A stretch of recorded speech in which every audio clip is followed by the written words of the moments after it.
I'm Cathy Thomas. I'm 72 years old. Today is November 15th, 2019, and we are recording this at Hospice of Petaluma in Petaluma, California. And I am Katherine, but everyone else calls her Casey. I'm the only one that calls her Katherine. That's true. I'm her godmother, her aunt. I'm Casey McNaughton. I'm 22 years old. The day is November 15th, 2019. We're here at Hospice of Petaluma, and I'm talking to my aunt right now and my godmother. Why and how did you become involved in hospice, Casey? It was all through you. And I don't really remember my exact motivations, but it's been like 5 years, which 5 years is a long time for me. 5 years ago, we were having, I think, a lot of intense conversations about fears about death. I don't know if you particularly remember, we were at Joe and Katie, which is my cousin's wedding, and everyone was going out for drinks, and I was 16 at the time. So you and me hung back at the hotel, and I think you snuck me a beer, and we sat and talked about death for a long time.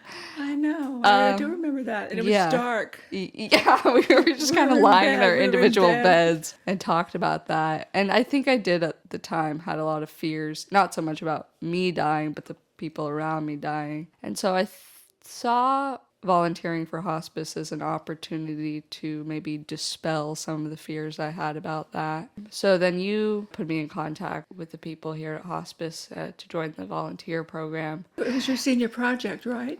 I don't think so. Oh, I think I just did it for fun. Oh, okay. Not for fun, for my own personal growth. Not for anything I had to do for school, but I did get out of high school to go do it, which was always a perk.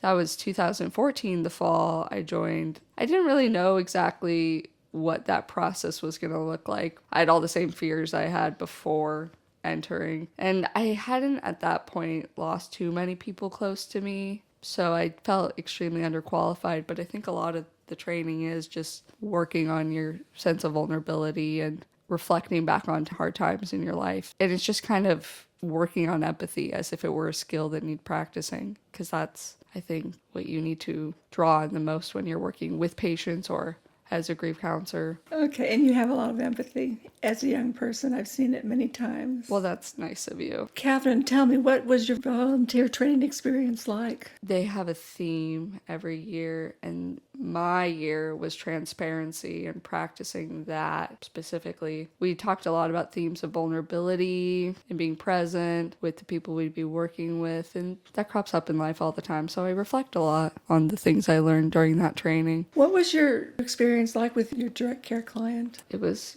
good, I guess, as good as it ever could be. I was 17 at the time by the time I was actually working with a client, and it was in an assisted care living center. I had a lot of worries about that too. I'm like, what is a 17-year-old gonna do? And a lot of what I was doing was just, sitting down and working on crossword puzzles with this person. That was it. And I would leave feeling, how did I help at all? But that was not apparently the feedback hospice was getting, and the person was really appreciative of that very young person at the time, to just sit down with them and take the time to do something as seemingly unimportant as a crossword puzzle. And so that's what we did. I'm sure she thought you were the greatest.